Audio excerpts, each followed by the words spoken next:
যে জাহান্নামীদের দেহ যে কত বড় হবে। আল্লাহ তাআলা জাহান্নামীদেরকে আমাদের এই দেহ দিয়ে জাহান্নামে ফালাইবেন না, বিশাল আকারের দেহ হবে। আমরা গত জুমায় বলছিলাম যে জাহান্নামের উপর থেকে যদি একটি পাথর নিক্ষেপ করা হয়, ছেড়ে দেওয়া হয়, তাহলে 70 বছর পর্যন্ত এই পাথরটা নিচে যেতে থাকবে, কিন্তু তলদেশ খুঁজে পাওয়া যাবে না। এর থেকে বোঝা যায় জাহান্নাম কত গভীর এবং কত বড়।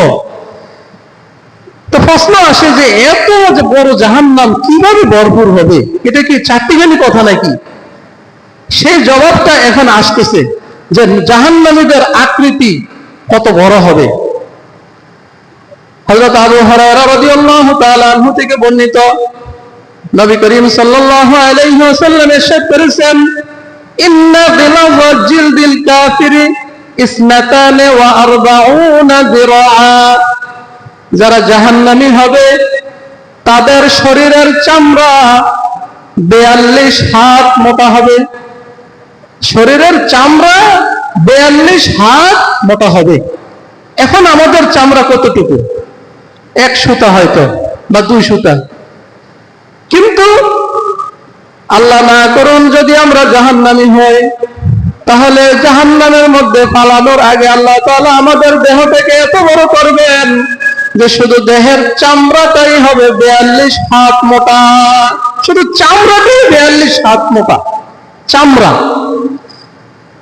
এরপরে রাসূল বলতেছেন, ওয়া ইন্না দিরসাহু মিসলু উহুদ।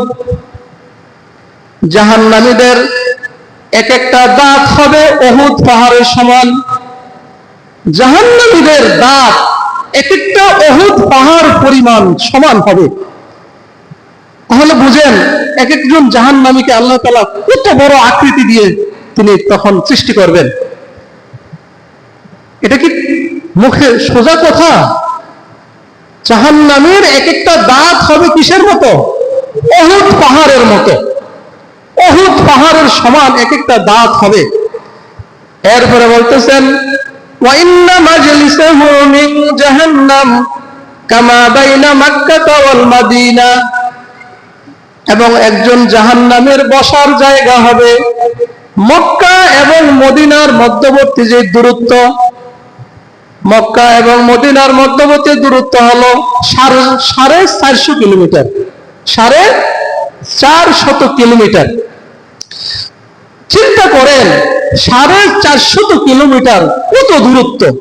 তো একজন জাহান্নামী যেখানে বসবে সেই আসনটা এই পাশ থেকে এই পাশে এত দূরত্ব হবে। তাহলে বুঝাই যায় জাহান্নামী যারা, তাদের দেহটাকে আল্লাহ তাআলা কত বড় আকৃতি দিয়ে সৃষ্টি করবেন। এখানে তো শুধু দাঁতের কথা বলল, এখানে তো শুধু বসার স্থানের কথা বলা হলো। এখানে বলা হয়েছে চামড়া কত মোটা হবে, কিন্তু সে কত লম্বা হবে সেটা তো বলেন নাই। আরেকটি হাদিসের মধ্যে আসছে যে নবী করিম সাল্লাল্লাহু আলাইহি ওয়াসাল্লাম বলেছেন, মা বাইনা মানকিবাইল কাফিরি মাসিরাতিন সালাসাতি আইয়ামিন লিরাকিবিল মাসরু। জাহান্নামী যারা হবে তাদের এক কাঁধ থেকে আরেক কাঁধের দূরত্ব, এক কাঁধ থেকে আরেক কাঁধের দূরত্ব হবে একটা দ্রুতগামী অশ্বারোহী 3 দিন পর্যন্ত যতটুকু দৌড়াতে পারে ওই সমপরিমাণ দূরত্ব হবে এক কাঁধ থেকে আরেক কাঁধের দূরত্ব। চিন্তা করেন জাহান্নাম কত ভয়াবহ। যত ভয়াবহ জাহান্নাম, আর সেই ভয়াবহ জাহান্নামের শাস্তি যত ভয়াবহ, আল্লাহ তাআলা ঠিক তত বড় আকারের আকৃতি দিয়ে একজন জাহান্নামীকে তৈরি করবেন, পরে জাহান্নামে নিক্ষেপ করবেন। আমরা হয়তো অনেক সময় ভাবতে পারি যে আমরা ছোটখাটো একটু মানুষ, বিশাল জাহান্নাম যদি ফেলে দেয় বাস একটু পরে তো হায় হুতাশ করে মরি যাবো। হ্যাঁ, না, জাহান্নাম এমন এক জায়গা, সেখানে শুধু শাস্তির জায়গা, সেখানে মৃত্যুবরণ করার কোনো জায়গা না, শুধু সাজার জায়গা, শুধু সাজা আর সাজা। এরপরে জাহান্নামীদের সংখ্যা কত হবে? হাদিসের মধ্যে আসছে যে হাদিসে কুদসি রাসূল সাল্লাল্লাহু আলাইহি ওয়াসাল্লাম বলেছেন যে আল্লাহ তাআলা বিচারের ময়দানে শেষ বিচারের দিন আদম আলাইহিস সালামকে বলবেন যে তুমি তোমার সন্তানদেরকে জান্নাতে নিয়ে যাও। আদম আলাইহিস সালাম জিজ্ঞাসা করবেন যে কাদেরকে নিব, কতজন নেব? আল্লাহ তাআলা বলবেন 1999 বাদ দিয়ে বাকিদেরকে নেও। 1999 বাদ দিয়ে তা থাকে কয়জন? একজন। 1001 নিয়ে যাও। এই কথা যখন শুনবে তখন হাদিসের মধ্যে এভাবেই আসছে যে তখন সবাই মাতাল হয়ে যাবে। মাতাল, হায় কই কি, গর্ভবতীরা গর্ভপাত করে ফেলবে, হ্যাঁ এটা কই কি, 1999 জাহান্নামী আর মাত্র একজন জান্নাতি।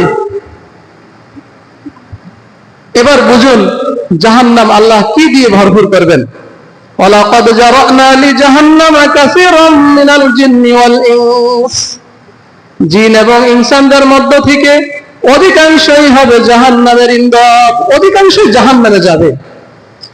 কিন্তু আমরা মনে করি অধিকাংশই জান্নাতি, কারণ আমরা অনেক সময় বলি যে সবাই যেহেতু এটা করে এটাই ঠিক, সবাই যেহেতু করে তাহলে এটাই ঠিক। কিন্তু কোরআন সুন্নাহ যদি ঘাটেন তাহলে দেখবেন সবাইটা ঠিক না। যাদেরটা ঠিক তাকে হয়তো আপনি চিনেনও না, যাদেরটা ঠিক আপনি হয়তো তাকে চিনেনই না।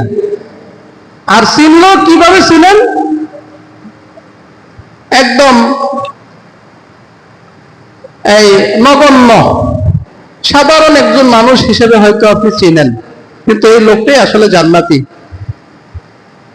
সম্মানিত হাজিরিন, তো জাহান্নাম এত ভয়াবহ।